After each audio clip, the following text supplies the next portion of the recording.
अस्सलाम वालेकुम। आज की वीडियो में हम करेंगे एक्सरसाइज 8A। ये है जो mathematics book 2D2 7th edition जो न्यू एडिशन आया उस एक्सरसाइज है ये। और इसका हम करेंगे जी क्वेश्चन नंबर 1 से लेकर तकरीबन जितने मेरे से हो सके इस वीडियो में कर दूंगी। पूरी कोशिश तो यही है कि इसी वीडियो में मैं आपको एक्सरसाइज ये पूरी करवा दूं। तो इसको हम करेंगे एक्सरसाइज 8 को। और ये जो बुक 2 है इसकी मैं काफ़ी सारी एक्सरसाइजेज अपनी पिछली वीडियोस में करवा चुकी हूँ और मैंने उनकी प्लेलिस्ट भी बना दी है, तो आप प्लेलिस्ट में जाके देख लीजिएगा। इसका चैप्टर 2 भी मैं करवा चुकी हूँ, चैप्टर 1 भी करवा चुकी हूँ, चैप्टर 3 भी, 4 भी, 14 भी। ठीक है, तो आप वो देख लीजिएगा प्लेलिस्ट में। और अगर अभी तक आपने मेरा चैनल सब्सक्राइब नहीं किया तो उसको सब्सक्राइब कर दीजिए और बेल आइकन को लाजमी प्रेस कीजिएगा ताकि आपको न्यू आने वाली वीडियोस के बारे में पता चल सके। तो स्टार्ट करते हैं। हमारे पास है एक्सरसाइज 8A है हमारे पास। इसका क्वेश्चन नंबर 1 जो है उसको हम स्टार्ट करते हैं। ठीक है जी। अच्छा जी, क्वेश्चन नंबर 1 हमारे पास कुछ इस तरह है कि इसमें हमारे पास गिवन है शेप्स। ठीक है, शेप्स हमारे पास गिवन है और जिसमें हमने बताना है कि which pair of shapes are congruent, यानी कि कौन सी शेप्स आपस में कॉन्ग्रेंट है। कॉन्ग्रेंट क्या होता है हमारे पास? सबसे पहले क्वेश्चंस को स्टार्ट करने से पहले हमें ये तो पता होना चाहिए ना कि जो वर्ड हम यूज़ करें वो एक्चुअली है क्या। ठीक है, तो कॉन्ग्रेंट हमारे पास क्या होता है कि ये लिखा हुआ है जी पेज नंबर 193 पे कि two figures are congruent if they have exactly the same shape and size. ठीक है, दो जो फिगर होती है ना, कोई भी दो फिगर अगर वो गिवन है ना तो वो कॉन्ग्रेंट तब होंगी कि जब उनकी सेम शेप होगी, सेम साइज होगा। ठीक है, जब उनका सब कुछ सेम होगा तभी वो आपस में कॉन्ग्रेंट होंगी। ठीक है, तो इसमें हमने बताना है कि कौन कौन सी आपस में कॉन्ग्रेंट है फिगर। ठीक है, देखिए किस किस किस सेम शेप है। तो अगर आप देखें ए जो है इसकी भी देखिए कोन वाली शेप है और ये जो एफ है इसकी भी। ठीक है, फिर हमारे पास बी जो है ये जे के इक्वल है। फिर देखें डी और जी की शेप सिमिलर है, सी और ई की शेप सिमिलर है।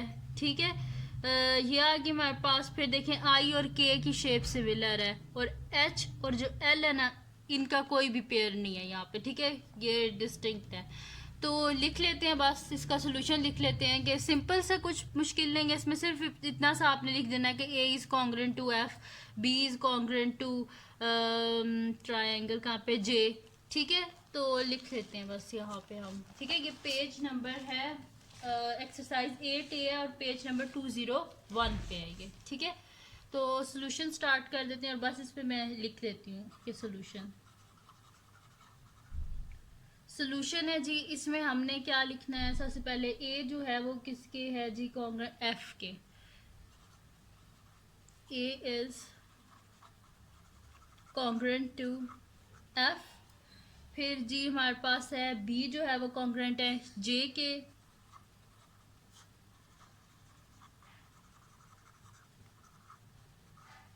फिर जी हमारे पास है सी है, वो है हमारे पास कॉन्ग्रेंट ई के।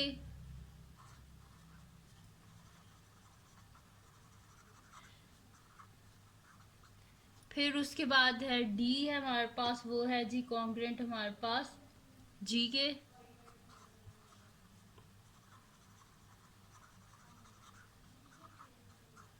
ठीक है जी, फिर आई है वो हमारे पास कॉन्ग्रेंट है के।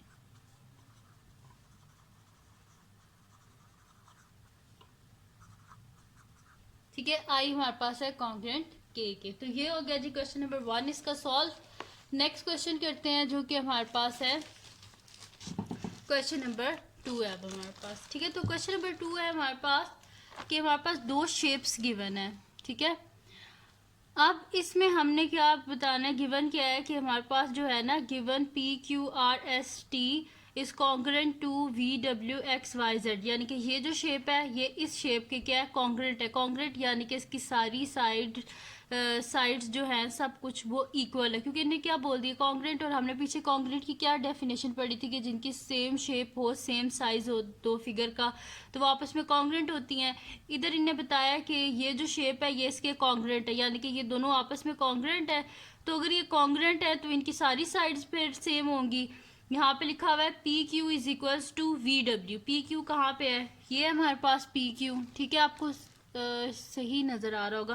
पी क्यू जो है ये वी डब्ल्यू के, तो अगर पी क्यू 3.5 है तो इसका मतलब है वी डब्ल्यू भी हमारे पास क्या होगा, 3.5 ही होगा। फिर जी हमारे पास है P T. P T is equal to P T इस शेप के किसके इक्वल है, किस साइड के, ये पी टी है तो इसके इक्वल होगा ना वी जेड के। तो यहाँ पे क्या आ जाएगा हमारे पास वी जेड, और ये दोनों किसके इक्वल है 2 सेंटीमीटर के, ठीक है। अब एक काम करते हैं ना, मैं यहाँ पे ये शेप्स जो है इनको ड्रॉ कर लेती हूँ, और फिर हम क्या कर लेते हैं, इनको लिख लेंगे, ठीक है।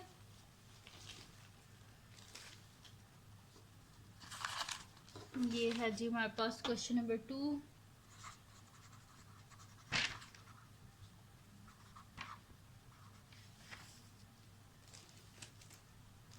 ये है हमारे पास एक शेप,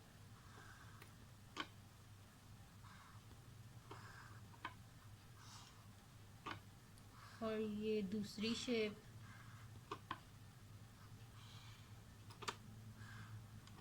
ठीक है। ये हमारे पास है P T S R Q, और ये हमारे पास है G V W Z Y X, ठीक है जी। ये हमारे पास 2.1 सेंटीमीटर, ये हमारे पास 2 सेंटीमीटर है, ये हमारे पास 3.5 सेंटीमीटर है, ये भी हमारे पास 3.5 सेंटीमीटर है, ये हमारे पास 2 सेंटीमीटर है, ठीक है। तो जाहिर सी बात है अब ये दोनों शेप सेम है, तो ये भी क्या हो जाएगा वी जेड भी, यानी कि हमारे पास क्या हो जाएगा 2 सेंटीमीटर। ये जो है दोनों की, यानी कि जब दोनों शेप सेम है तो अगर पी क्यू 3.5 है तो वी डब्ल्यू भी क्या होगा 3.5 ही होगा हमारे पास। तो अगर क्यू आर 3.5 सेंटीमीटर है, इसका मतलब है वी एक्स भी 3.5 सेंटीमीटर होगा, क्योंकि शेप सेम है ना। टी एस अगर 2.1 है तो जेड वाई भी क्या होगा 2.1 सेंटीमीटर। एस आर अगर 2 सेंटीमीटर है तो वाई एक्स भी क्या होगा 2 सेंटीमीटर, ठीक है। अब न्यू शीट ले लेते हैं, उस पर हम जो फिलिंग द ब्लैंक्स है ना उनको, जो ब्लैंक्स गिवन है उनको हम फिल कर लेते हैं, ठीक है। तो शेप्स तो हमारे पास ये हैं, ये मैंने बना ली थी, ठीक है। तो इनको यहीं पर रखते हैं और साथ में हम ब्लैंक्स लिखते जाते हैं और करते जाते हैं, ठीक है। तो फर्स्ट है जी हमारे पास के P Q is equals to V W which is equals to dash centimetre. अब देखें पी क्यू किसके इक्वल है, पी क्यू अगर ये है तो ये किसके इक्वल होगा वी डब्ल्यू। तो वी डब्ल्यू यहाँ पे मैंने लिखा हुआ है कितने सेंटीमीटर है 3.5, तो यहाँ पे आ जाएगा 3.5 सेंटीमीटर। सेकेंड है जी हमारे पास के P T is equals to dash which is equals to 2 centimetre.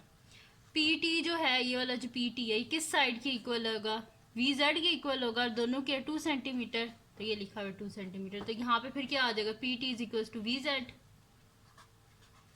Third है जी हमारे पास कि क्यू आर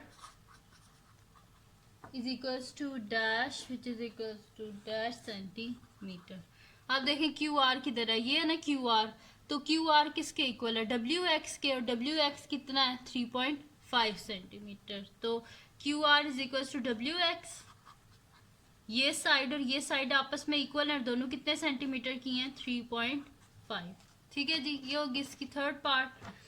फोर्थ है जी हमारे पास के T S is equals to dash and dash which is equals to dash centimetre. आप देखें टी एस किधर है हमारे पास, ये टी एस है ना, तो टी एस किसके इक्वल है जेड वाई के। ये दोनों साइड्स आपस में इक्वल होंगी ना, क्योंकि कॉन्ग्रेंट हैं दोनों शेप्स।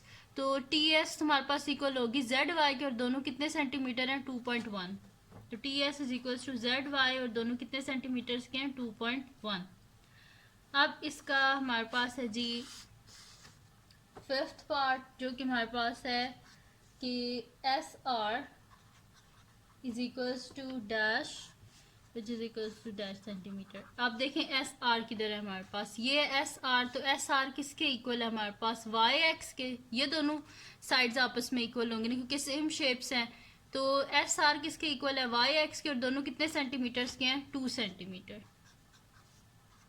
ठीक है जी। सिक्स्थ पार्ट है जी हमारे पास के angle P Q R is equals to dash which is equals to dash degrees. ठीक है, अब एंगल पी क्यू आर, ये है ना एंगल पी क्यू आर। ठीक है, तो पी क्यू आर किसके इक्वल होगा? जाहिर सी बात है दोनों शेप सेम है तो वो किसके इक्वल होगा? हमारे पास वी डब्ल्यू एक्स के। ये वाला एंगल इसी एंगल के इक्वल होगा ना, तो हम यहाँ पे लिखेंगे कि P Q R is equal to V W X angle, sorry V मैंने लिखा ही नहीं, ठीक है, वी डब्ल्यू एक्स मुझे लिख देती हूँ, एंगल वी डब्ल्यू एक्स के इक्वल है। ठीक है, और वो कितने डिग्रीज का? ये 90 डिग्री का ना, स्ट्रेट लाइन है, 90 डिग्री का एंगल है, तो यहाँ पे हम लिख देते हैं 90 डिग्री। ठीक है जी, तो ये हो गया हमारे पास सॉल्व, इसका क्वेश्चन नंबर 2 भी सॉल्व हो गया। अब करते हैं इसका नेक्स्ट क्वेश्चन जो कि हमारे पास है क्वेश्चन नंबर 3। ठीक है, तो क्वेश्चन नंबर 3 है जी हमारे पास कुछ इस तरह है। इधर क्वेश्चन नंबर 3 लिखती हूँ फिर आपको बुक से दिखाती हूँ। क्वेश्चन नंबर 3 जी हमारे पास है, ये शेप्स तो गिवन है हमारे पास, यहाँ पे लिखा हुआ है कि जो हमारे पास है ना गिवन, हमारे पास लिखा हुआ है कि ये जो दो शेप्स हमारे पास है ना, एक ई एफ जी एच, ये वाली शेप ये पेज नंबर 201 पे है। ठीक है, एक ये जो हमारे पास शेप है ई एफ जी एच, ये किसके इक्वल है? ये जो हमारे पास एल एम एन ओ इसके इक्वल है। ठीक है, और ये दोनों के आपस में कॉन्ग्रेंट है। अगर ये दोनों कॉन्ग्रेंट है यानी कि इनकी सारी साइड्स आपस में क्या है? इक्वल है।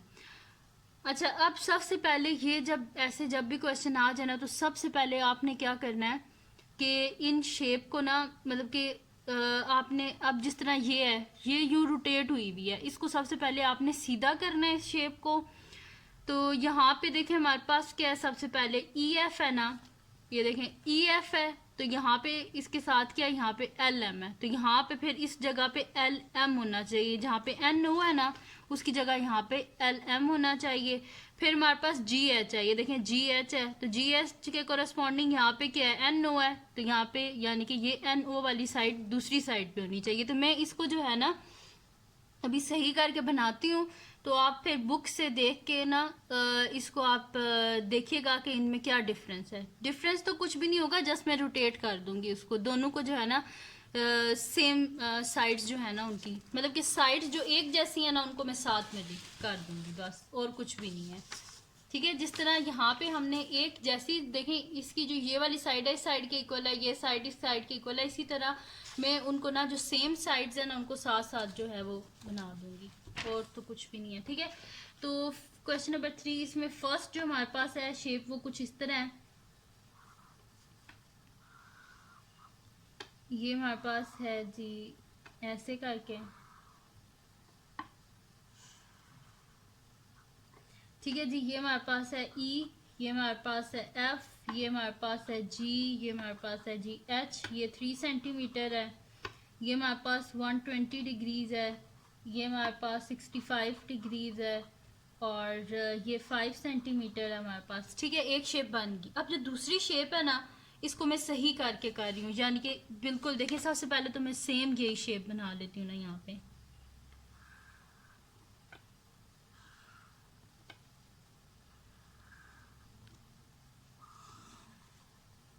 ठीक है, ये शेप मैंने सेम इसी तरह बना ली। अब ये क्या हमने करना है कि मैं इनको लिख लेती हूँ। अब यहाँ पे देखिए हमारे पास क्या गिवन था क्वेश्चन में, E F G H is congruent to, हमारे पास क्या है जी? कॉन्ग्रेंट टू है एल एम एन ओ। ठीक है, ये कॉन्ग्रेंट है एल एम एन ओ के।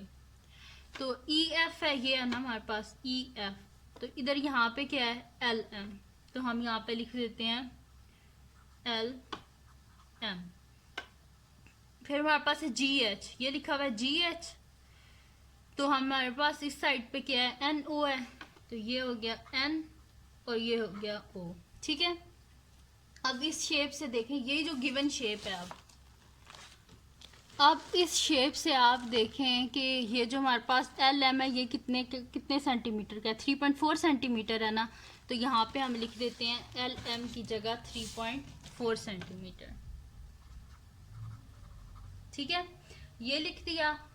अब देखें हमारे पास क्या और चीज़ गिवन है, NO। इस शेप में देखें गिवन है हमारे पास एक NO गिवन है, और NO कितना है 2.4 सेंटीमीटर। तो यानी कि ये जो हमारे पास गिवन है ना NO, ये हमारे पास है कितना 2.4 सेंटीमीटर। मैं इसको इस तरह लिख देती हूँ 2.4 सेंटीमीटर। ठीक है, NO हमारे पास है 2.4 सेंटीमीटर। और क्या चीज़ इस शेप में गिवन है हमारे पास, इसमें हमारे पास गिवन है कि ये जो हमारे पास एंगल N है ना, ये कितना है हमारे पास 75 डिग्रीज है। ठीक है, तो अब N को देखते हैं किधर, और उधर लिख देते हैं 75 डिग्रीज। ये N है हमारे पास। ठीक है, तो ये कितने डिग्रीज का है, 75 डिग्री का। फिर देखें क्या है जी हमारे पास L है, ये कितने का है, ये हमारे पास इसके बाद ना ये L है, ये कितने डिग्रीज का है, 100 डिग्रीज का। तो L की जगह लिख दें 100 डिग्री। ठीक है, ये बन गई हमारे पास शेप, इनको हमने सही कर लिया। ठीक है, तो किसी भी तरह मतलब कि हम बेशक उनको रोटेट करें, मतलब कि उनका रिफ्लेक्ट करें, जैसे भी करें, बस उनको क्या करना है कि आपने सबसे पहले तो शेप को ना सही अरेंज कर लेना है, यानी कि बिल्कुल सेम कर लेना है। ठीक है, अब इसके बाद जो हमारे पास हमने क्या करना है कि write down all the measurement. इसमें जो मेजरमेंट्स यानी कि जो नहीं गिवन ना, उन चीज़ों को हमने फाइंड आउट करना है। जैसे कि ये वाला एंगल हमने फाइंड आउट करना है, ये वाला एंगल, इसमें ये दोनों फाइंड आउट करने हैं, इसमें ये दोनों साइड्स नहीं गिवन, इसमें ये दोनों साइड्स नहीं गिवन। ठीक है, और ये दोनों जो शेप्स हैं सेम है, तो यानी कि अगर ये 100 डिग्री है तो ये भी 100 डिग्री होगा, ये 75 है तो ये 75 होगा, ये 65 है तो ये 65 होगा, ये 120 है तो ये भी 120 होगा। ठीक है, इसी तरह ये 3 सेंटीमीटर है तो LO भी 3 सेंटीमीटर होगा, ये 5 सेंटीमीटर, ये 3.4 और ये 2.4 सेंटीमीटर। ठीक है, तो अब हम क्या करते हैं, नेक्स्ट शीट लेते हैं और उस पर हम कर लेते हैं कि आगे जो हमारे पास है क्वेश्चन। ठीक है, तो अभी हम क्या कर लेते हैं, नेक्स्ट शीट लेते हैं और उस पर हम इसको सॉल्व कर लेते हैं। ठीक है, तो हम यहाँ पे सबसे पहले तो साइड्स जो है ना, साइड्स उनको हम कर लेते हैं। ठीक है, तो अब कौन कौन सी हमारे पास साइड्स नहीं गिवन, ये EF जो है ये फाइंड आउट करनी है ना, तो EF किसके इक्वल होगी, LM के। कोरिस्पॉन्डिंग साइड्स आपस में इक्वल होती है ना, तो ये इसके है ना, सेम कौन सी साइड है, ये दोनों। तो EF किसके इक्वल होगा, LM के, और LM कितना है 3.4 सेंटीमीटर। तो EF is equals to LM,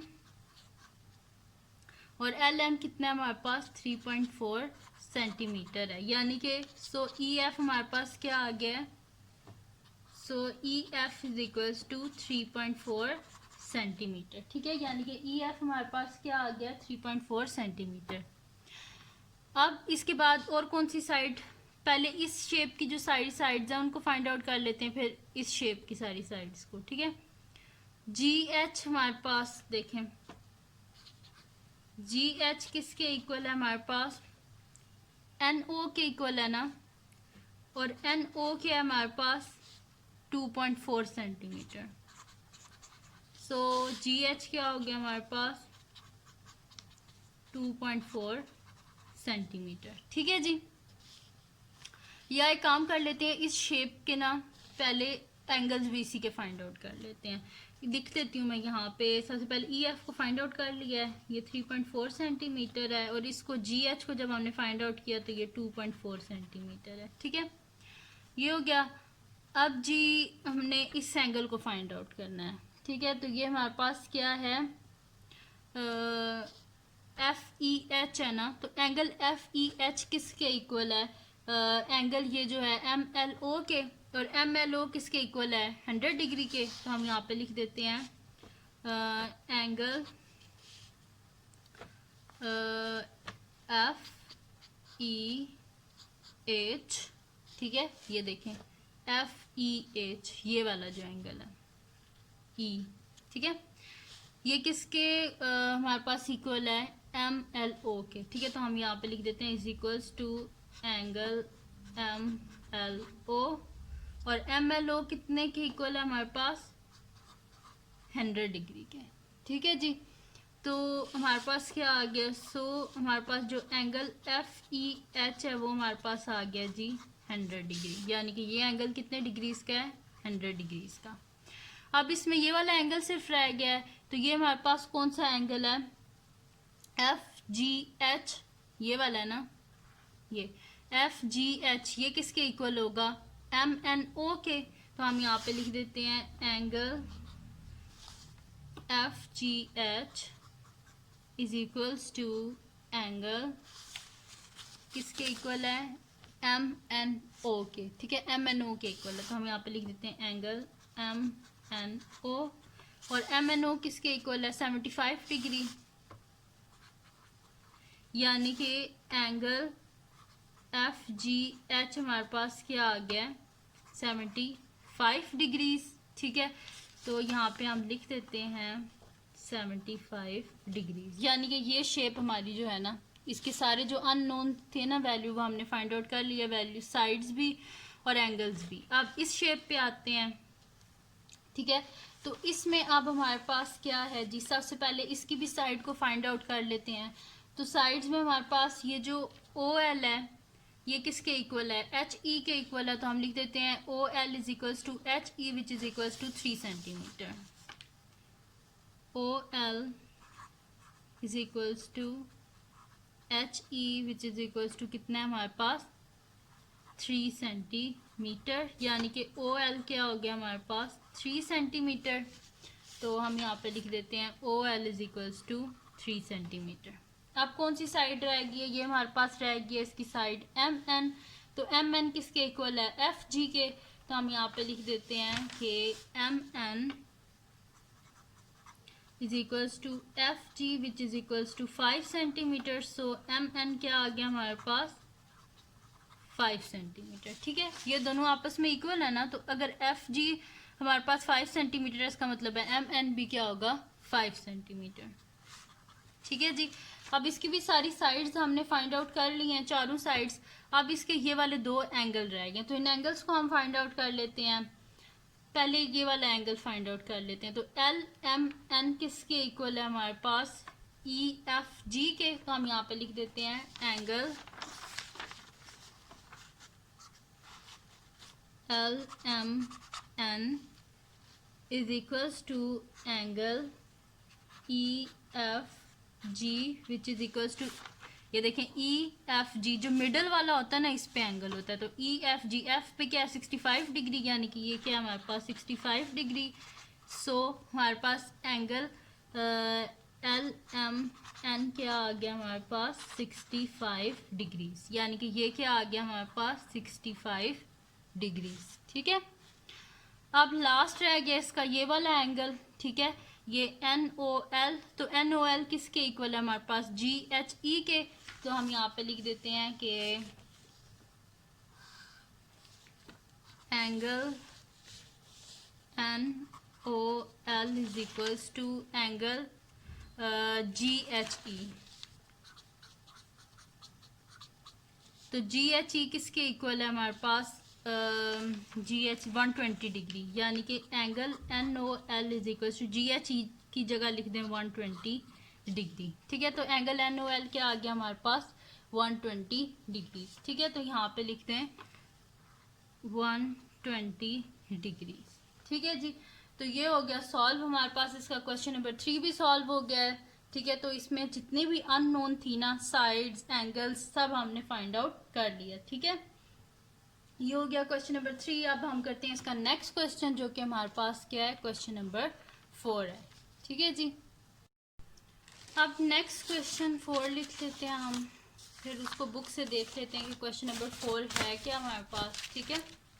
तो क्वेश्चन नंबर 4 तक इस वीडियो में करते हैं, ठीक है। फिर नेक्स्ट वीडियो में मैं आपको रिमेनिंग क्वेश्चन करवा दूंगी, ठीक है। तो है जी हमारे पास क्वेश्चन नंबर 4।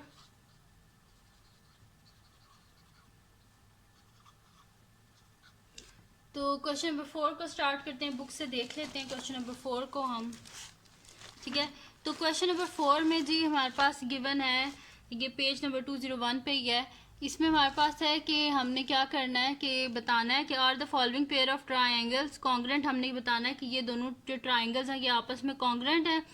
अगर नहीं है तो बताएं, फिर इसका रीज़न बताएं कि किस वजह से कॉन्ग्रेंट नहीं है, ठीक है। अच्छा, इसमें हमारे पास एक ट्रायंगल ये गिवन है, ठीक है, और एक ट्रायंगल ये गिवन है। इसको सॉल्व करने का आसान तरीन सोल्यूशन ये है कि आप कर लें कि इसको देखें, यहाँ पे 90 डिग्री का एंगल है ना, तो इसको भी आप ऐसे रोटेट कर लेंगे ना जब इस ट्रायंगल को, तो इसका भी 90 डिग्री का एंगल ऐसे आ जाएगा और ये भी सेम इसी तरह बन जाएगा, ठीक है। मैं इधर पेपर पे आपको बना के देती हूँ ना, फिर मैं सॉल्व करती हूँ साथ, ठीक है। और ये जो नेक्स्ट ट्रायंगल है, इसमें अगर आप देखें तो ये 80 डिग्री का एंगल इधर किधर है, लेफ्ट साइड पे, तो इस ट्रायंगल को भी रोटेट कर दें, इसका 80 डिग्री का एंगल यहाँ पे आ जाएगा। फिर देखें, इसकी भी एक साइड 18.8 है, इसकी भी एक साइड 18.8 है, इसकी एक साइड 19.7 है, इसकी भी 19.7, यानी कि ये भी बिल्कुल इसी तरह आ जाएगा, ठीक है। नेक्स्ट जो ट्रायंगल है, इसका भी देखें एक 65 है और एक 70 है, इसको भी आप ऐसे रोटेट कर लें, ठीक है, सेम मतलब कि एंगल्स को आप कर लें, तो ठीक है। मैं इधर जो है ना, मैं जो यहाँ पे बनाऊंगी ना पेपर पे, मैं इनको करेक्ट करके बनाऊंगी, तो आप बुक से इनको कंपेयर कर लीजिएगा, ठीक है। तो ये क्वेश्चन नंबर 4 है हमारे पास, इसमें पार्ट ए है हमारे पास, ठीक है। तो एक तो ट्रायंगल है हमारे पास कि ये है ट्रायंगल जी हमारे पास ए बी एंड सी, और ये है 3 सेंटीमीटर, ये है 5 सेंटीमीटर, ये है 4 सेंटीमीटर, 90 डिग्री का एक एंगल है, और ये वाला एंगल कितने डिग्रीज का है, 36.9 डिग्री का ये वाला एंगल है, ठीक है। फिर जी दूसरी ट्रायंगल है हमारे पास, ठीक है। मैं इसको सही करके बना रही हूँ, आप वहां से बुक से सिर्फ इसको रोटेट करना है थोड़ा सा, और कुछ भी नहीं है, सेम यही है। तो ये है जी हमारे पास ट्रायंगल पी क्यू आर है जी, पी क्यू, फिर ये हमारे पास आर है, और क्यू आर हमारे पास कितना है, 3 सेंटीमीटर है, और हमारे पास जो पी क्यू है ये हमारे पास है जी 4 सेंटीमीटर है हमारे पास, ठीक है। और ये जो ये जो हमारे पास पी आर है ये कितना है, यहाँ पे गिवन है 5 सेंटीमीटर, ठीक है जी। और क्या गिवन है हमारे पास कि ये जो हमारे पास है ना एंगल, ये यहाँ पे भी गिवन है कि ये कितने डिग्रीज का है, 36.9 डिग्रीज का ये वाला एंगल है, ठीक है। ये देखें, यही शेप है, ये शेप है ना हमारे पास, सेम ये जो मैंने बनाया है। अब अगर आप इसको रोटेट, ये आपको शायद अभी सही नज़र नहीं आ रहा, ये है ना हमारे पास शेप, ये इसको जब आप रोटेट करेंगे ये ऐसे हो जाएगी ना, इस तरह। देखिए अब ये यही चीज़ है ना जो मैंने अभी रजिस्टर पे बनाई है, ठीक है, कि क्यू आर 3 सेंटीमीटर, फिर जो हमारे पास है पी क्यू वो है हमारे पास 4 सेंटीमीटर, और इस तरह, ठीक है। देखें सेम ये यही शेप बनती है, यहाँ से अगर मैं आपको दिखाऊं तो देखें सेम ये यही शेप बनती है। यहाँ पे देखें हमारे पास है पी क्यू जो है 4 सेंटीमीटर, पी आर 5 सेंटीमीटर, ये देखें पी, ये एक्चुअली बाइंड हुई हुई है बुक, तो इस वजह से इतना सही नज़र नहीं आ रहा होगा आपको। ये देखें पी आर, आप अपनी जो बुक है ना उसको ऐसे करके रखिएगा ना, फिर आपको सारा ये सही नज़र आ जाएगा। देखिए क्यू आर जो है यहाँ पे 3 सेंटीमीटर है, यहाँ पे भी 3 सेंटीमीटर है, ठीक है जी। आप क्या करते हैं, हमने इसके अननोन जो है उनको हमने फाइंड आउट करना है, ठीक है। तो सबसे पहले तो इनके ये जो एंगल्स है ना इनको फाइंड आउट कर लेते हैं, ठीक है। तो एंगल्स को फाइंड आउट कर लेते हैं, तो इसमें सबसे पहले हम ये वाला एंगल फाइंड आउट कर लेते हैं ए सी बी। तो इस एंगल को जब हमारे पास टोटल जो ट्राइंगल होता है उसके 3 एंगल्स होते हैं, ठीक है। अगर 2 एंगल्स हमारे पास ऑलरेडी गिवन हो तो उन दोनों को यूज़ करके हम इजीली थर्ड एंगल को फाइंड आउट कर लेते हैं, क्योंकि हमारे पास क्या होता है कि सम ऑफ एंगल्स ऑफ ट्राइंगल किसके इक्वल होता है, 180 डिग्री के, तो वो यूज़ करके हम इजीली फाइंड आउट कर सकते हैं। तो हम यहाँ पे लिखते हैं कि 90 डिग्री है plus 36.9 degree plus angle A C B is equal to 180 degree हो जाएगा हमारे पास, ठीक है। तो 90 डिग्री प्लस 36, अभी कौन सा हम triangle, in triangle A B C, ठीक है। अभी ये वाला ट्रायंगल कर रहे हैं, तो इन ट्रायंगल ए बी सी हमारे पास क्या है, 90 डिग्री प्लस 36.9 डिग्री प्लस कौन सा एंगल, ए सी बी, ये किसके इक्वल आ जाएगा हमारे पास 180 डिग्री के। और इसका रीजन क्या है हमारे पास कि ये सारे sum of angles of triangle A B C है, ठीक है, angle sum of triangle A B C, ठीक है। तो क्योंकि हमारे पास sum of angle of triangle किसके इक्वल होता है 180 डिग्री के, ठीक है। अब इन दोनों को हम ऐड कर लेते हैं, तो ये हमारे पास जब हम इनको ऐड करेंगे तो ये हमारे पास क्या हो जाएगा 90 100 110 126.9, ठीक है। तो हमारे पास हो जाएगा 126.9 degree plus angle A C B is equals to 180 degree. Both side से माइनस कर दें 126.9 डिग्री, तो हमारे पास आ जाएगा angle A C B is equals to 180 degree minus 126.9 degree, यानी कि एंगल ए सी बी हमारे पास क्या आ जाएगा 180 में से माइनस करें 126.9 डिग्री, तो 180 में से जब हम 120 को माइनस करेंगे तो हमारे पास पीछे बच जाएगा, तो फिर ठीक है 53 बचता है और 10 में से 9 गए 1, ठीक है, तो 53.1 डिग्री आ गया हमारे पास, ठीक है। तो एंगल ए सी बी हमने फाइंड आउट कर लिया है और वो हमारे पास क्या आया, ये वाला एंगल ये हमारे पास आ गया जी 53.1 डिग्री, ठीक है, ये हमने फाइंड आउट कर लिया। अब ये वाला एंगल फाइंड आउट कर लेते हैं। बेसिकली इसमें हमने बताना क्या है कि इसकी तीनों जो हमारे पास साइड्स हैं और तीनों एंगल जो हैं वो आपस में क्या है इक्वल है। अगर तीनों साइड तीनों एंगल्स आपस में इक्वल हुए तो इसका मतलब है दोनों कॉन्ग्रेंट है। अगर ना कोई एक भी चीज़ बीच में से इक्वल ना हुई ना तो ये कॉन्ग्रेंट नहीं होंगे, ठीक है। अब ये दूसरा ट्रायंगल ले लेते हैं, इसका ये वाला एंगल फाइंड आउट कर लेते हैं, ठीक है। तो हम फाइंड आउट कर लेते हैं अब एंगल पी आर क्यू, ठीक है। तो इन ट्रायंगल कौन सा हमारे पास पी क्यू आर है, ट्रायंगल पी क्यू आर है और एंगल कौन सा हमारे पास पी आर क्यू है, ठीक है। तो हम लिख देते हैं कि 90 degree plus 36.9 degree plus P angle P R Q is equal to 180 degree.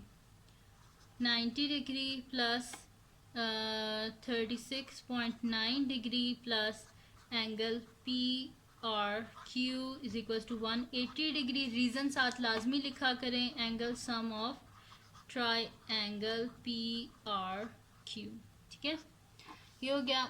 अब इन दोनों को ऐड करें तो यही आएगा हमारे पास 126.9 degree plus angle P R Q is equal to 180 degree. Both side से 126.9 डिग्री को माइनस करें तो P R Q is equals to 180 degree is minus 126.9 degree, यानी कि angle P R Q is equals to क्या आ गया हमारे पास 53.1 डिग्री माइनस करेंगे, ठीक है। तो यानी कि ये वाला जो एंगल है ये भी हमारे पास कितना आ गया 53.1 डिग्री, ठीक है। अब तीनों एंगल हमारे पास आ गए हैं, तीनों एंगल्स भी आ गए, तीनों साइड्स तो ऑलरेडी गिवन थी, ठीक है। अब नेक्स्ट शीट लेते हैं और इस पे हम क्या करते हैं कंपेयर करते हैं, हर एक चीज़ को लिखते हैं कि ये इसकी ऐसे है, ठीक है। अब हम यहाँ पे लिखते हैं कि सबसे पहले देखते हैं कि कौन सी साइड किसके कोरस्पॉन्डिंग है, ठीक है। एंगल ए किसके कोरस्पॉन्डिंग साइड है पी के, तो हम यहाँ पे सॉरी ए जो है ना वो किसके कोरस्पॉन्डिंग है पी के, तो हम यहाँ पे लिखते हैं कि A is corresponding to P. Reason क्या है इसका, क्यों ये एक दूसरे के कोरस्पॉन्डिंग है, क्योंकि इनके एंगल सेम है, ठीक है। क्योंकि यहाँ पे एंगल ए भी 36.9 डिग्री और एंगल पी भी 36.9 डिग्री है, तो हम यहाँ पे लिखेंगे since angle A is equals to angle P, और ये दोनों कितने डिग्रीज के हैं 36.9 डिग्रीज के। फिर हमारे पास क्या है कि बी जो है ये किसके कोरस्पॉन्डिंग है क्यू के, ये कोरस्पॉन्डेंस का साइन होता है कोरस्पॉन्डिंग टू क्यू। रीजन क्या है, क्योंकि ये दोनों एंगल्स कितने डिग्री के हैं 90 डिग्री के, since angle B is equals to angle Q which is equals to 90 degree, ठीक है। फिर हमारे पास क्या है कि सी जो है वो किसके कोरस्पॉन्डिंग है आर के, ठीक है। तो हम यहाँ पे लिखते हैं C is corresponding to R, किस वजह से, सिंस हमारे पास क्या है C angle C is equals to angle R, और ये दोनों कितने डिग्रीज के हैं 53.1 डिग्री, क्योंकि दोनों सेम है ना हमारे पास सही है। ये हमने लिख दिया कि एंगल सी और एंगल आर आपस में इक्वल है। देखिए इक्वल ही है ना, ये भी 53.1 डिग्री है, ये भी 53.1 डिग्री का है, ठीक है। ये हो गया हमारे पास। तो यानी कि अगर इनकी ये सारी साइड्स आपस में इक्वल हैं तो यानी कि ये एंगल भी फिर सारे मतलब कि इक्वल है ना। हमने यहाँ पे लिखा भी है कि ये एंगल आपस में इक्वल है, तो हम नीचे इनको लिख भी देते हैं कि हमारे पास एंगल जो बी ए सी है ये किसके है, हमारे पास इक्वल है क्यू पी आर के। तो हम यहाँ पे सिंपली बस ये नीचे एंगल्स का भी लिख देते हैं। वैसे तो यहाँ तक भी ठीक है, लेकिन मैंने पीछे बुक में सोल्यूशन देखा था यहाँ पे जो हुआ हुआ है, तो और इवन जो आंसर्स लिखे हुए हैं, वैसे तो यहाँ तक ठीक है, हम बता जो चुके हैं कि एंगल ए जो है वो एंगल पी के इक्वल है। लेकिन फिर स्टूडेंट्स कहते हैं कि बुक के एंड में आंसर और है, तो इस वजह से फिर लिख देती हूँ मैं, ये भी पूरा एंगल को लिख देती हूँ। तो ये हमारे पास आ जाएगा जी एंगल, ये वाला पहले ले लेते हैं, बी ए सी, ये किसके इक्वल है, क्यू पी आर के, ठीक है। तो हम यहाँ पे लिख देते हैं angle B A C is equals to angle Q P R, ठीक है। एंगल क्यू पी आर के इक्वल है, ये दोनों किसके इक्वल हैं, 36.9 डिग्री के। ये एंगल हो गया। अब इस एंगल को करते हैं, तो ये एंगल क्या है हमारे पास, A B C, angle A B C, ये जो मिडल वाला होता है ना, इस पे एंगल होता है मिडल वाला, ठीक है। ए बी सी ये किसके इक्वल है, पी क्यू आर के, और ये दोनों की इन दोनों पे क्या एंगल है, 90 डिग्री है। तो हम यहाँ पे लिखते हैं angle A B C is equals to angle P Q R which is equals to, दोनों किसके इक्वल है हमारे पास, 90 डिग्री के, ठीक है। ए बी सी जो है, एंगल ए बी सी है वो इक्वल है हमारे पास एंगल पी क्यू आर, दोनों किसके इक्वल हैं, 90 डिग्रीज के। फिर अब कौन सा एंगल रह गया, ये वाला। तो ये हमारे पास क्या है, ए सी बी, ये किसके इक्वल है, पी आर क्यू के, ठीक है। तो हम यहाँ पे लिखते हैं angle A C B is equals to angle P R Q, और ये दोनों किसके इक्वल है, 53.1 डिग्री के, ठीक है। A C B, angle A C B जो है वो इक्वल है एंगल पी आर क्यू के, और ये दोनों किसके इक्वल हैं, 53.1 डिग्री के। अब एंगल तो हो गया हमारे पास, अब क्या करते हैं, साइड्स की बारी आई। अब देखते हैं कौन सी साइड, ये साइड्स क्या, इसकी जो तीनों साइड है ट्राइंगल की वो आपस में इक्वल है। तो ये कर लेते हैं हम। अब इसमें सबसे पहले हमारे पास कौन सी साइड है, ये ए बी है, तो ए बी यहाँ पे 4 सेंटीमीटर है, और इसके कोरस्पॉन्डिंग कौन सी साइड है हमारे पास, पी क्यू, तो ये दोनों क्या है, 4 सेंटीमीटर के हैं। तो हम यहाँ पे लिख लेते हैं कि A B is equals to P Q, और दोनों किसके इक्वल हैं, 4 सेंटीमीटर के। फिर हमारे पास है जी ये बी एंड सी है, ये किसके इक्वल है, क्यू आर के, ठीक है। दोनों बी और जो सी है इनकी कोरस्पॉन्डिंग साइड क्या है, क्यू और आर है ना, तो ये और ये दोनों कितने सेंटीमीटर के हैं, 3 सेंटीमीटर के हैं। तो हम यहाँ पे लिख देंगे कि B C is equals to Q R, और दोनों कितने सेंटीमीटर के हैं हमारे पास, 3 सेंटीमीटर के। लास्ट साइड रहेगी है बस ए सी जो है, ये इसकी कोरस्पॉन्डिंग साइड की है हमारे पास पी आर, यानी कि सामने वाली, ये दोनों आपस में इक्वल है ना साइड्स। तो A C is equals to P R, और दोनों कितने सेंटीमीटर के हैं, 5 centimetre.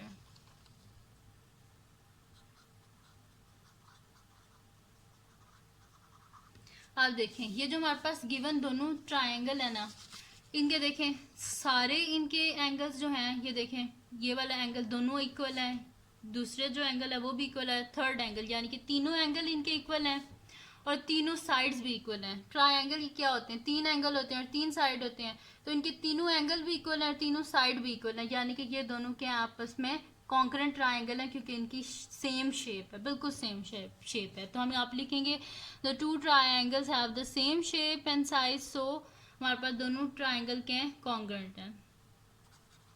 The 2 triangles have same shape and same size, so triangle हमारे पास जो है ए बी सी, ये कॉन्ग्रुएंट है हमारे पास ट्राइंगल पी क्यू आर के, ठीक है।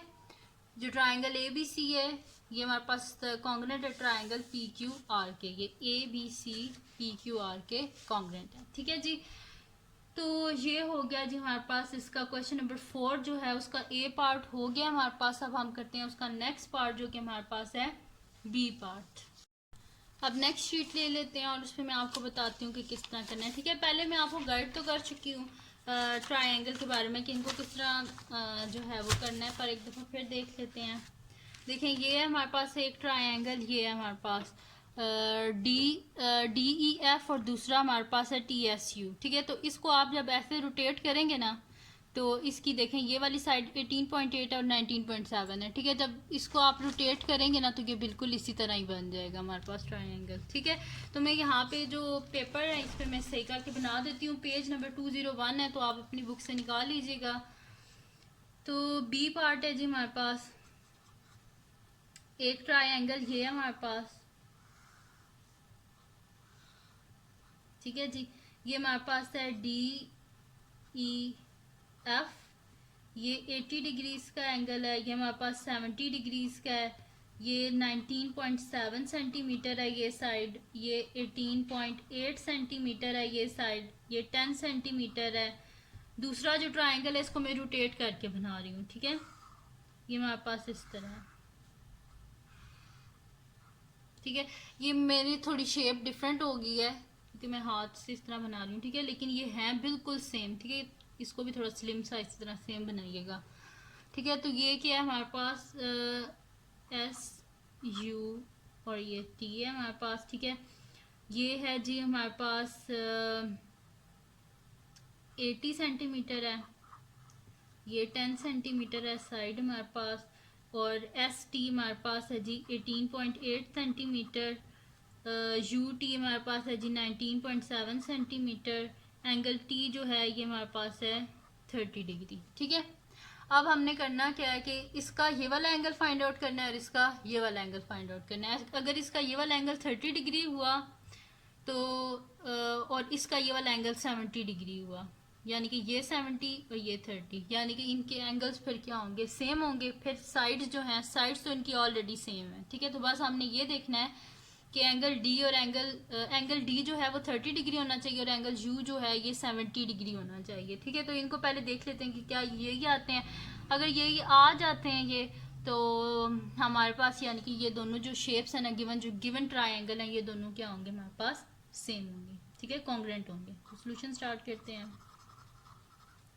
सबसे पहले हम ये ले लेते हैं ट्रायंगल। ठीक है, ट्रायंगल डी ई एफ ले लेते हैं। ठीक है, तो हम लिख लेते हैं in triangle D E F हम थर्ड एंगल फाइंड आउट कर लेते हैं। तो ट्रायंगल का थर्ड एंगल फाइंड आउट करने के लिए हम क्या करते हैं कि सम ऑफ एंगल ऑफ ट्रायंगल किसके इक्वल होता है 180 डिग्री, तो वो यूज़ करके हम फाइंड आउट कर लेंगे। ठीक है, तो हमारे पास एक एंगल है 80 डिग्री, तो 80 डिग्री प्लस 70 डिग्री, और थर्ड एंगल क्या है हमारे पास, तीसरा एंगल है हमारे पास ई डी एफ। ठीक है, plus angle E D F, और ये सब किसके इक्वल हो जाएगा 180 डिग्री के। और रीजन क्या है हमारे पास angle some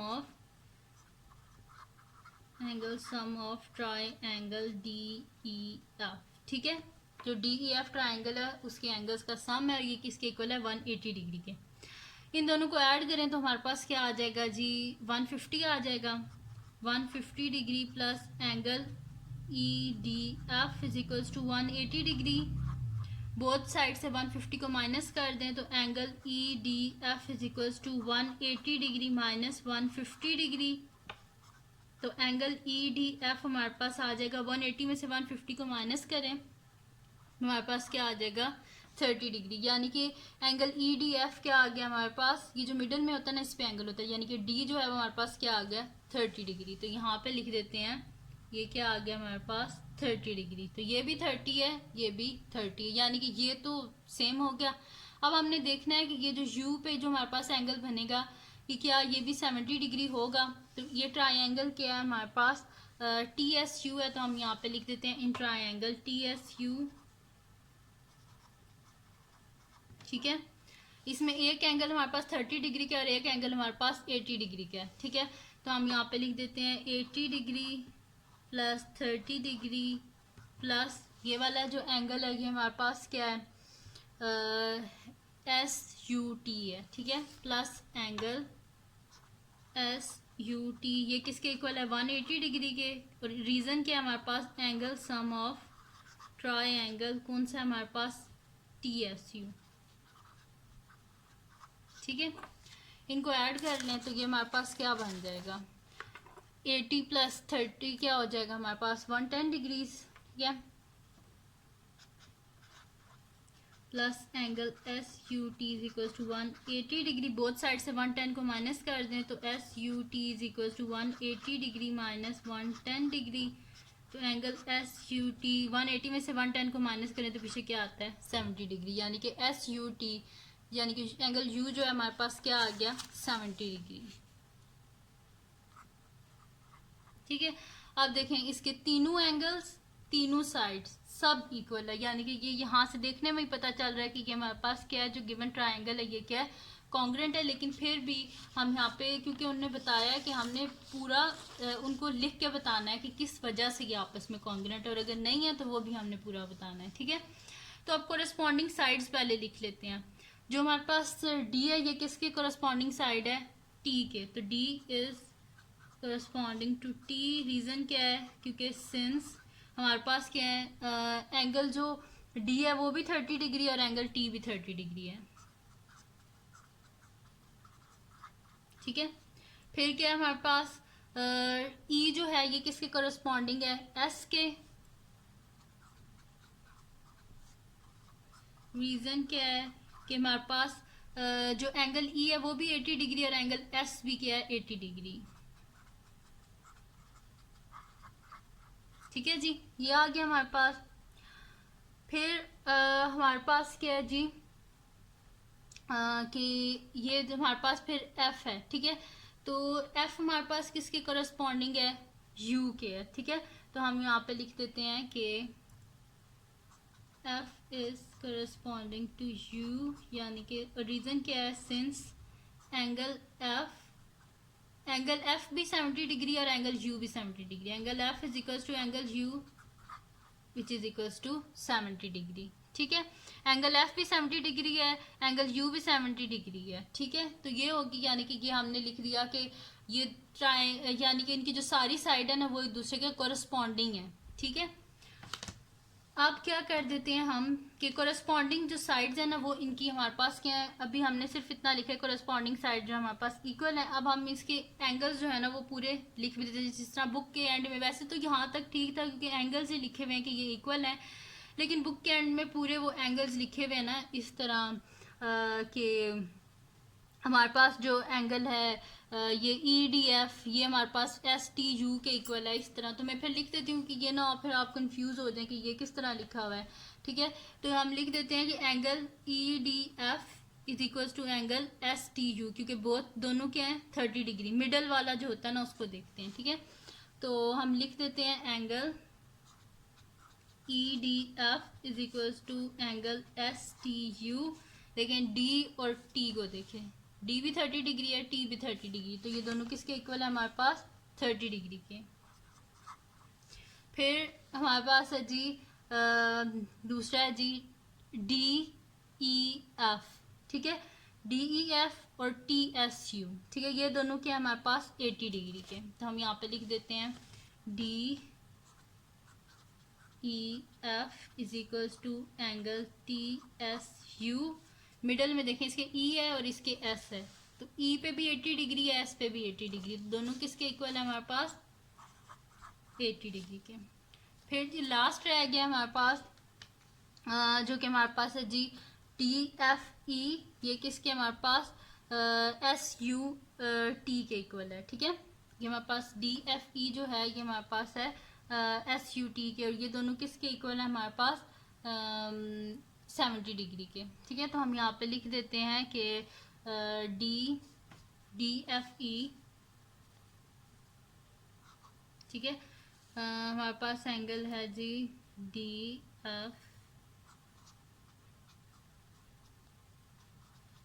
is equals to angle हमारे पास है जी ये SUT, ठीक है। तो ये मिडल में इसकी क्या है, एफ है, और इसके मिडल में क्या है, यू। एफ भी 70 डिग्री है, यू भी 70 डिग्री है, तो ये किसके इक्वल आ गया हमारे पास, 70 डिग्री के इक्वल ही आ गया। ठीक है, ये हो गया हमारे पास, यानी कि इसके एंगल्स जो हैं सारे, दोनों ट्रायंगल हैं, इनके जितने भी एंगल्स हैं सारे के हमारे पास सेम है। ठीक है, तो एंगल्स जो हैं वो हमारे पास सेम हो गए हैं। अब क्या करते हैं हम कि जो है इसकी साइड्स को देख लेते हैं। वैसे तो देखने में ही देखें साइड सारी सिमिलर है, लेकिन उनको लिख के बताना है कि ये सिमिलर है हमारे पास। ठीक है, तो स्टार्ट करते हैं। सबसे पहले हम इसकी ले लेते हैं जी, कोई भी साइड ले लें, ये डी ई ले लें, तो डी ई किसके करस्पॉन्डिंग साइड, इसकी जो करस्पॉन्डिंग साइड है वो हमारे पास क्या है, टी एस, और ये दोनों के आपस में इक्वल हैं, तो हम लिख देते हैं D E is equal to T S, और दोनों किसके इक्वल हैं, 18.8 सेंटीमीटर।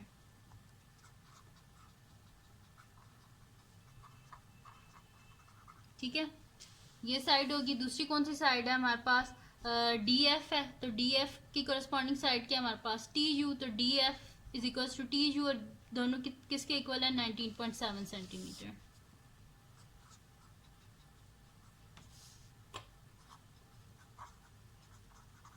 ठीक है जी, ये लिख लिया हमने। अब लास्ट साइड हमारे पास रहेगी ये वाली, ई एफ जो है ये किसके, इसकी करस्पॉन्डिंग साइड क्या हमारे पास, एस यू, यानी कि ई एफ किसके इक्वल है, एस यू के, और दोनों किसके इक्वल है, 10 सेंटीमीटर। तो हम यहाँ पे लिख देते हैं E F is equals to S U which is equals to 10 centimetre. ठीक है, हमारे पास क्या है, ई एफ जो है वो किसके इक्वल है, एस यू के, और वो किसके इक्वल है हमारे पास 10 सेंटीमीटर के।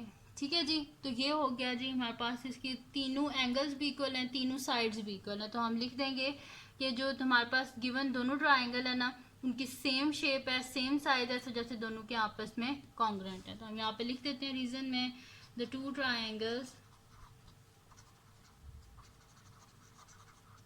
have same shape and size, same size है, सेम शेप है, और उनकी सेम साइज है, तो इस वजह से सो हमारे पास एक जो ट्रायंगल है ये हमारे पास डी ई एफ, तो हम लिख देते हैं ट्रायंगल डी ई एफ जो है ये किसके कॉन्ग्रुएंट है हमारे पास, ट्रायंगल टी एस यू के। तो D E F congruent to triangle T S U. ठीक है, तो ये हमारे पास यानी कि आंसर आ गया कि डी ट्रायंगल डी एफ क्या है, कॉन्ग्रुएंट है ट्रायंगल टी एस यू के। ये हो गया जिसका बी पार्ट भी हम करते हैं, इसका सी पार्ट जो कि लास्ट पार्ट है हमारे पास। ठीक है, तो इसके लिए नेक्स्ट शीट ले लेते हैं और उस पर हम कर लेते हैं नेक्स्ट पार्ट। ठीक है जी, सी पार्ट है हमारे पास, अब लास्ट वन है ये सी पार्ट है जी। इस पे भी मैं जो है ना इनको बस वो करके लिख रही हूँ, रोटेट करके बस लिखना है। देखें ये एल और एम जो है, देखें एल एम जो है ये 70 डिग्री है, तो इसको हम क्या करेंगे, ये वाई पे हमारे पास है 70 डिग्री, तो इसको हम ऐसे करके ना कर लेंगे, मतलब कि रिफ्लेक्ट कर लेंगे पूरा। ठीक है, या रोटेट कह लें, इस तरह कर लेंगे। ठीक है, तो ये हमारे पास 70 डिग्री यहाँ पे आ जाएगा और 65 ऊपर चला जाएगा। ठीक है, तो इसको हम कर लेते हैं। ठीक है, तो मैं यहाँ पे शेप्स बना लेती हूँ, ट्रायंगल्स बना लेती हूँ। एक ट्रायंगल है हमारे पास, ये ट्रायंगल हमारे पास, ये एल है, ये एम है, और ये एन है। ये 4 सेंटीमीटर है। ये एंगल हमारे पास 70 डिग्री का है, और ये एंगल जो है ये हमारे पास 65 डिग्रीज का है। और दूसरा जो है इसको मैं रोटेट करके बना लेती हूँ। ठीक है,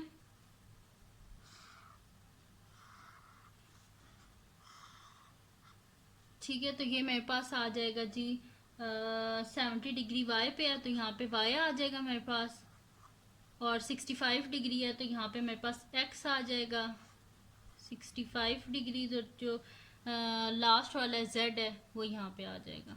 ठीक है जी, तो ये मैंने बना लिया। और इसमें गिवन कौन सी साइड है, सिर्फ हमारे पास वाई जेड गिवन है, और वाई जेड क्या गिवन है हमारे पास 5.13 सेंटीमीटर, ठीक है, ये गिवन है। तो आप क्या कर लेते हैं कि हम सोल्यूशन स्टार्ट करते हैं। वैसे तो सामने नज़र आ रहा है कि ये दोनों आपस में कॉन्ग्रेंट नहीं है, क्योंकि इसकी ये साइड जो है ये 4 सेंटीमीटर है और इसकी ये साइड 5.13 है। जब ये दोनों साइड्स ही आपस में इक्वल नहीं है तो इसका मतलब है ये दोनों आपस में क्या है, कॉन्ग्रेंट नहीं है, ठीक है।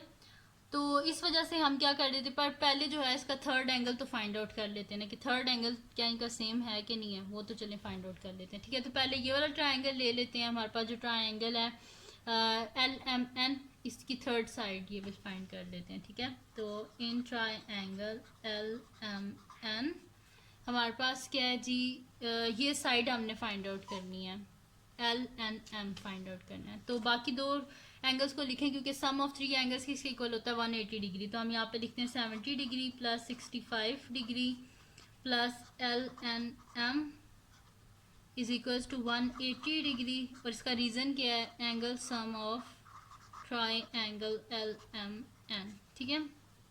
इन दोनों को ऐड करें तो हमारे पास क्या आ जाएगा 135 degrees plus angle LNM is equals to 180 degree. Both side से 135 को माइनस कर दें तो angle LNM is equals to 180 degree minus 135 degree which is equals to, जब हम माइनस कर देंगे ना 180 में से 135 तो हमारे पास पीछे क्या बच जाएगा 45 डिग्री, यानी कि एंगल LNM हमारे पास क्या आ गया 45 डिग्री। मिडल में क्या है इसके n है, यानी कि n पे क्या है हमारे पास 45 डिग्री। अब ये वाला एंगल फाइंड आउट कर लेते हैं, ठीक है। तो ये हमारे पास है जी ट्राइंगल है XYZ है, ठीक है, और इसकी ये वाला जो एंगल है हमारे पास XZY, ये हमने फाइंड आउट करना है, ठीक है। तो हम यहाँ पे बाकी जो दो हैं इनको ऐड अप कर लेते हैं, 70 degree plus 65 degree plus angle XZY।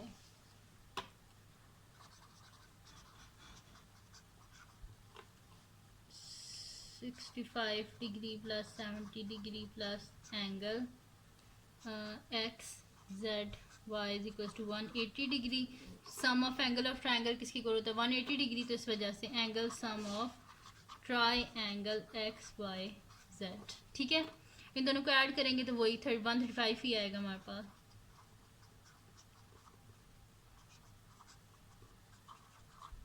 Both side से 135 को माइनस कर दें तो angle XZY is equal to 180 degree minus 135 degree, यानी कि एंगल XZY हमारे पास आ गया 45 डिग्री, ठीक है। यानी कि मिडल में क्या Z है, तो Z पे क्या है हमारे पास 45 डिग्री है।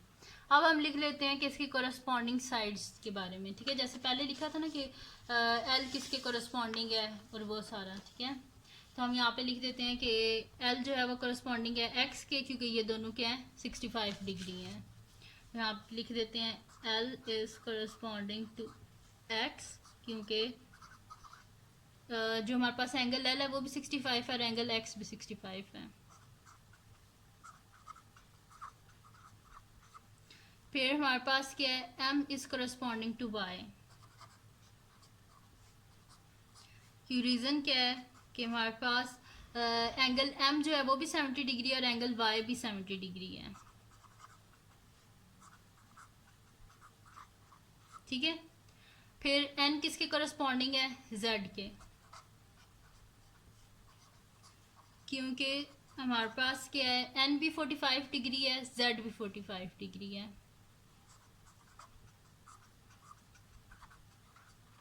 ठीक है जी। ये हो गया हमारे पास।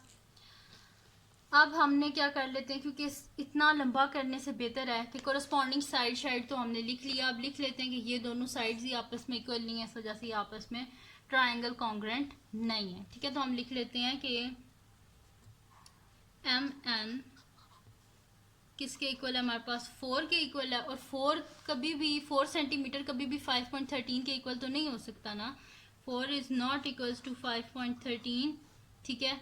और 5.13 किसके इक्वल है YZ के, यानी कि MN is not equals to YZ, ठीक है। MN YZ के इक्वल नहीं है। तो जब दोनों की कोरस्पॉन्डिंग साइड्स ही आपस में इक्वल नहीं है तो ट्राइंगल्स कॉन्ग्रेंट नहीं हो सकते, ठीक है। तो हम यहाँ पे लिख देते हैं since the corresponding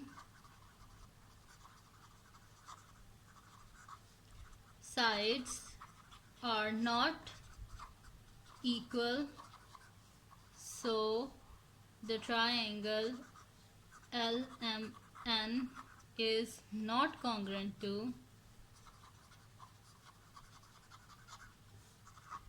triangle XYZ, ठीक है। तो ये दोनों आपस में कॉन्ग्रेंट नहीं है, ठीक है। फर्स्ट टू जो थे ए और बी पार्ट उसमें कॉन्ग्रेंट थे ट्राइंगल जो गिवन पेयर था, और जो थर्ड पार्ट जो सी पार्ट था इसमें कॉन्ग्रेंट नहीं है, ठीक है जी। तो मैंने आपको करवाए एक्सरसाइज 8A के फर्स्ट 4 क्वेश्चन इस वीडियो में मैंने आपको करवा दिए। इंशाल्लाह नेक्स्ट वीडियो में नेक्स्ट क्वेश्चंस करवा दूंगी। तो अगर ये वीडियो आपके लिए हेल्पफुल हुई हो, आपको पसंद आई हो, तो इसको लाइक कीजिएगा, मेरे चैनल को सब्सक्राइब कीजिएगा और बेल आइकन को लाजमी प्रेस कर दीजिएगा ताकि आपको न्यू आने वाली वीडियोस के बारे में पता चल सके। और मेरी वीडियो को अपने फ्रेंड्स के साथ भी शेयर कीजिएगा और उनको भी बोलिएगा वो सब्सक्राइब कर दें, और दुआओं में याद रखिएगा। अल्लाह हाफिज़।